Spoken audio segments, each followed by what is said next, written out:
And maganda din yung ating life messages. We have peace and blissful. Ito yung kapayapaan, mga kapiksi, peace of mind, kapayapaan sa buhay, kapayapaan ng kaisipan, very relaxed, very chilled, no? So, ibig sabihin, guys, no, maaaring maka-experience kayo ng kapayapaan sa inyong pag-iisip, sa inyong kabuhayan kasi very stable naman, no? Maaaring stable naman yung inyong buhay. Kung may mga problema kayo na pinagdadaanan, maaaring ding lumipas yan, mga kapiksi, and sooner or later, matatahimik din yung iyong isipan.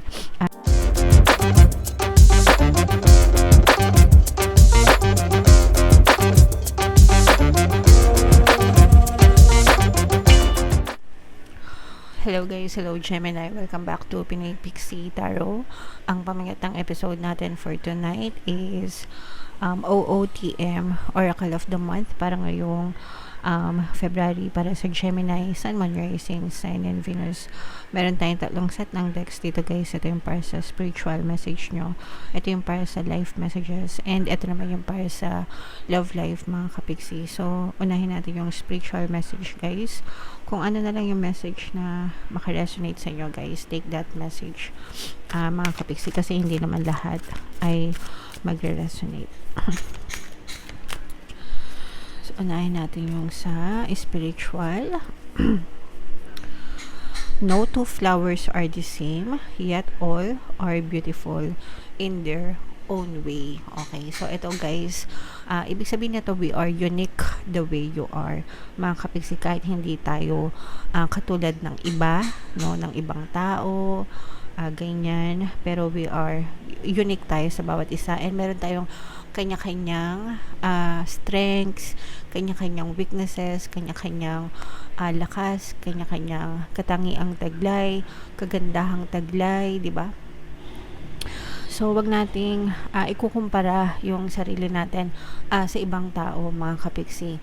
Maganda sila sa sarili nilang kaanyuan, katangian, personalidad. Kayo ganun din, maganda din kayo sa sarili niyong katangian, kagandahan, personalidad, mga kapiksi. So, don't ever compare yourself to anyone, pati sa, hindi lang sa physical na anyo guys, pati dun sa mga achievements natin sa buhay. Wag din nating ikumpara yung mga na-achieve natin or na-achieve ng iba sa atin, mga kapiksi, kasi whatever, kahit ano pa yung ma-achieve natin or ma-achieve nila, it always depends on the effort of the person, no? On the effort.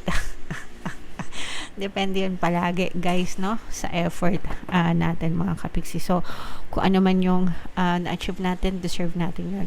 Kung ano man yung na-achieve ng ibang tao, deserve nila yun, mga kapiksi. So, wag nating kainggitan, guys, kung ano yung para sa'yo, ibibigay sa'yo ni universe yung mga deserve nyo, okay?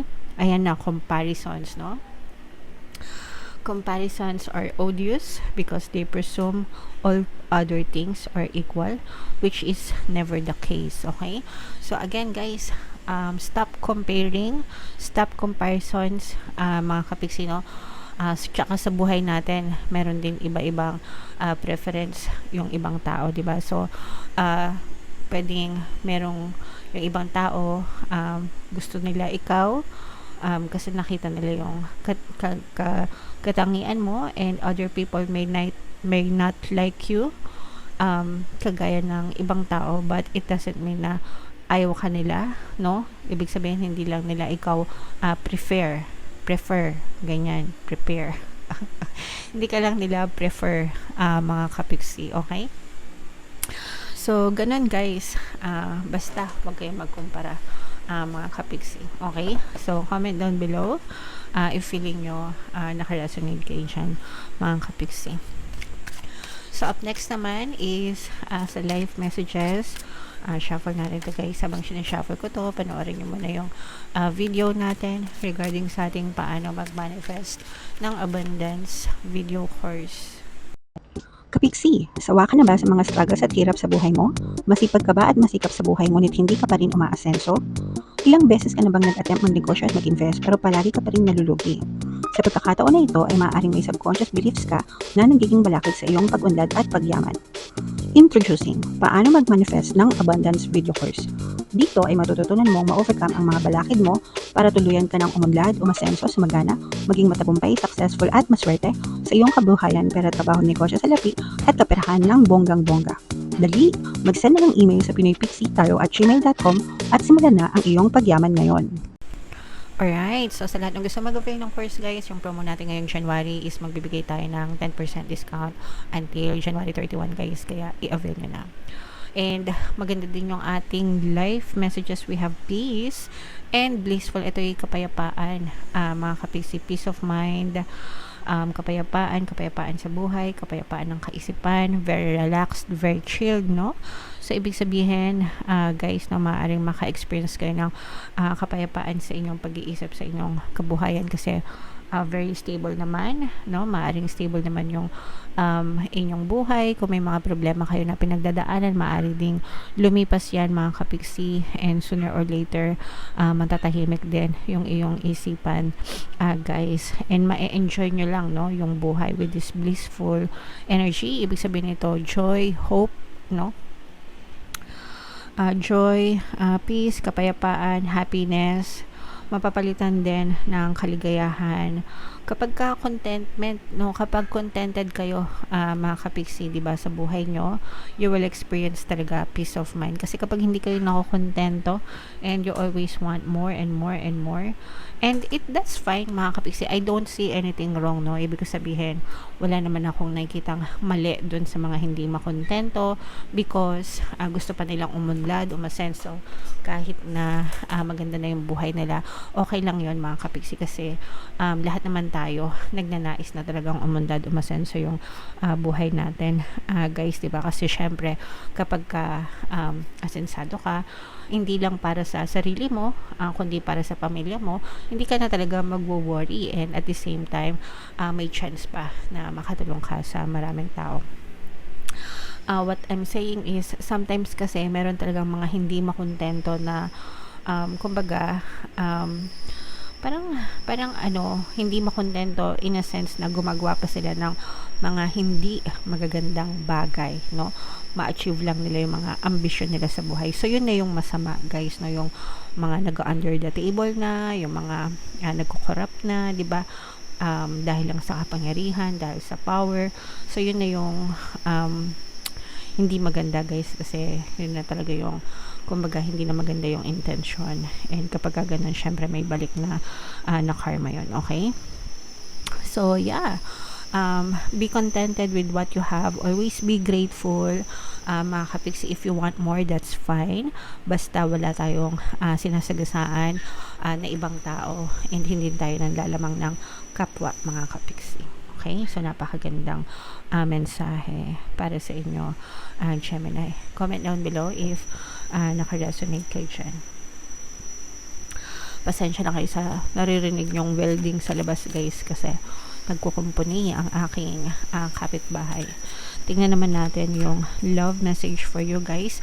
Abang sinashuffle ko to, naka-flash sa screen nyo yung ating relationship course, paano mawala ang third party at magkaroon ng harmonious na relationship, para mawala yung mga sabit-sabit sa relasyon, guys. 10% discount until January 31, and magkakaroon tayo ng bagong course, paano pabalikin si ex, revise breakup, no? Sa mga gusto mag-avail, sa February, mga kapiksi, available na siya, or baka sa last week ng January, basta tinatapos ko na. Dami kasi natin ginagawa, pasensya na, ha. Alright, so eto na yung ating mga live love messages para sa inyo. Unahin natin ito, napakaganda ng mga imahe, no, ng cards, mga kapiksi. Unahin natin itong message na to, new beginning. Ay so for some of you, may bagong love life, no, a new adventure awaits. Embrace it and live your dreams passionately. So ito, i-relate natin sa love, mga kapiksi. Yan, medyo maingay, pasensya na. So i-relate natin sa love, mga kapiksi, no, maaring may bagong simula pagdating sa love life, no. Pwedeng bagong person, pwedeng bagong love life, mga kapiksi, yung kumatok sa inyo and magpatibok ng inyong puso. Syempre, guys, applicable lang yan sa mga single at saka dun sa mga pwede in a relationship. Kung kayo ay mga taken na, 'di ba? Wag na para iwas gulo, iwas sakit ng ulo. Okay? So, napakaganda. I-mind nyo na yan sa mga single guys and sa mga ready for relationship. I-mind nyo na yan sa comment section. And ito naman yung another love message. Basahin natin. Life is a series of constantly shifting cycles. When we resist change, we resist the natural flow of life and create unnecessary stress. Go with the flow, you will be surprised where it leads. So, syempre guys, sa relasyon, sa buhay, it's a constant change, diba? It's a constant cycle. May magsisimula, may matatapos, may magbubukas, may magsasara. So, let's just follow, no, yung natural flow ng relasyon, mga kapiksi, para iwas stress, iwas sakit ng ulo, di ba? Especially pagdating sa love life, guys, ang importante sa love life is palagi nyong ipagdasal. Sa simula pa lang, guys, no, doon pa lang sa paghiling ng person nyo.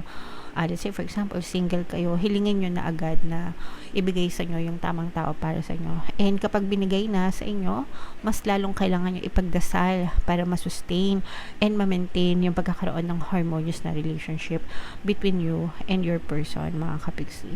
And then kapag ka naman hindi umayon sa gusto nyo or hindi umayon sa inyo yung relasyon, di ba? You can let it go, guys. That's fine. And antayin nyo na lang yung another person na dadating para sa inyo. Sometimes pinipilit natin, di ba? Kahit masakit na sa damdamin, kahit na masakit na sa ulo, masakit na sa puso, sometimes nagre-resist tayo to let go, and it causes more harm than good, di ba?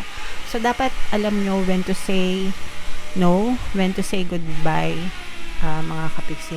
I mean, it's okay na ipaglaban yung relasyon, walang masama doon, pero okay lang din na mag-let go, especially kapag sobrang nagkakasakitan na kayong dalawa ng person yung mga kapiksi. Ang importante is ikaw, no? You decide for yourself kung ano talaga yung gusto mo. So, just allow it naturally, mga kapiksi.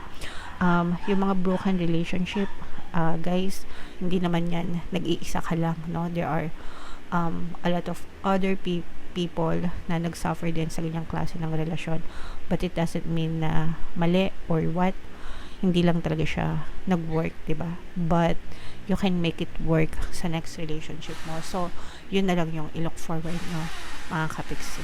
Okay? So, yeah. Comment down below, guys, kung saang message kayo naka-resonate. Pasensya na sa ingay. Dito ba sa spiritual? Dito ba sa life? Or dito ba sa love life? Mga kapiksi, comment down below. And for more tarot readings, ito yung playlist nyo, guys. And ito naman yung ating success stories ng paano mag-manifest ng abundance video course. Click here to subscribe, guys. Ito yung ating mga pampaswerte subliminals. Thank you for liking, sharing, and subscribing. See you again next time. I love you all. Have a nice day. Bye-bye.